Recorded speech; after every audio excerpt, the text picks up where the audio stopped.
Эми балдар, Аллах Тааланы биз кандай ыраазы кылабыз? Мына тема ушул жерде.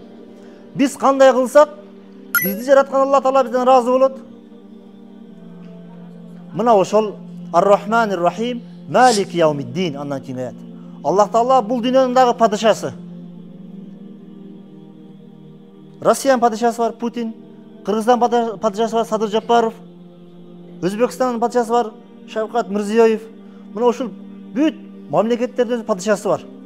Ошондой эле бүтүндөй мамлекеттин падышасы жалгыз Аллах. Бүтүндөй мамлекеттин падышасы жалгыз Аллах, ошондой эле эртең кыямат күнүнүн падышасы дагы жалгыз Аллах. Малик Яумиддин. Iyyaке na'budu ve iyyake nesta'in. Аллахка гана сыйынабыз биз. Аллахтан гана жардам сурайбыз. Аллахка эмне максатта сыйынабыз? Аллах Таалага сыйынабыз өзүбүздүн алсыз экенибизди Аллах Таалага көргөзүү максатында. Аллахым, мен алсызмын. Мени сен жараткансың. Менин бактылуулугум, менин бактысыздыгым сенин гана колуңда. Ушул максатта Аллага сыйынабыз. Ихдина сиратал мустаким. О жараткан Алла, эми сен бизди өзүң ыраазы болгон туура жолго баштагының дейбиз да. Ушинтип биз бардык намазыбызда Аллах Тааладан суранабыз. Намаздын ар бир рекетинде Фатиха сүрөсү окулат. Фатиха сүрөсү окулбаса болбойт. Билесиңер да? Фатиха сүрөсү окулат, андан кийин зам сүрө кошулат.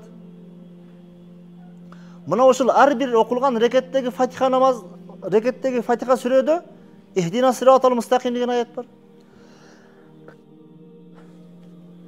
Ихдина сиратал мустаким деген аяттын мааниси эмне? О жараткан Алла, өзүң бизди өзүң ыраазы болгон туура жолго баштагының деген. Аллах Таала ыраазы болгон туура жол кайсыл? Деген суроону алымдар берет бизге. Биз Аллах Тааладан туура жол сурап атабыз. Ошол туура жол кайсыл? Туура жолго жоопту Аллах Таала өзү Куранда айтат. Фатиха сүрөсүнөн кийин Бакара сүрөсү келет. Кудайдан силер сурап аткан туура жол заликал китаб дейт Аллах. Ла ройба фихи худан лил муттакин. Кудайдан силер сурап жаткан туура жол мына ошол Куранда. Заликал китаб деген бул Куран Карим. Ва сунна. Куран жана сүннөт Кудай ыраазы болгон туура жол. Куран туп-туура. Куранда эч бир шек жок. Ла ройба фихи.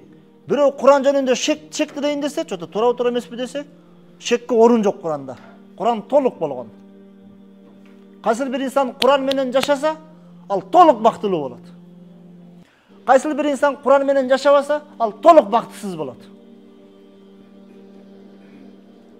Худалил муттакин, кайсыл бир инсан эгерде бактылуу болом десе, мына ошол Куран анын бактылуулугуна жетиштүү балдар. Худалил муттакин, эң туура жол. Таква болом деген инсанга, Кудайдан корком деген инсанга эң туура жол мына ошол Курани Карим ва сунна. Биз негизи Куранга амал кылабыз, кандай? Пайгамбар көргөзгөндөй. Пайгамбар түшүндүргөндөй Куранга амал кылып жашасак, биз бул дүйнө ахирет бактылуу болобуз балдар. Ошондой эле аяттын аягында эмне деп суранабыз? Аллахым бизди адашкандардын, бактысыздардын жолунан бизди сактагының. Бизди дагы адаштырып койбогунуң деп Курандын башында эле Аллахтан ушинтип суранабыз.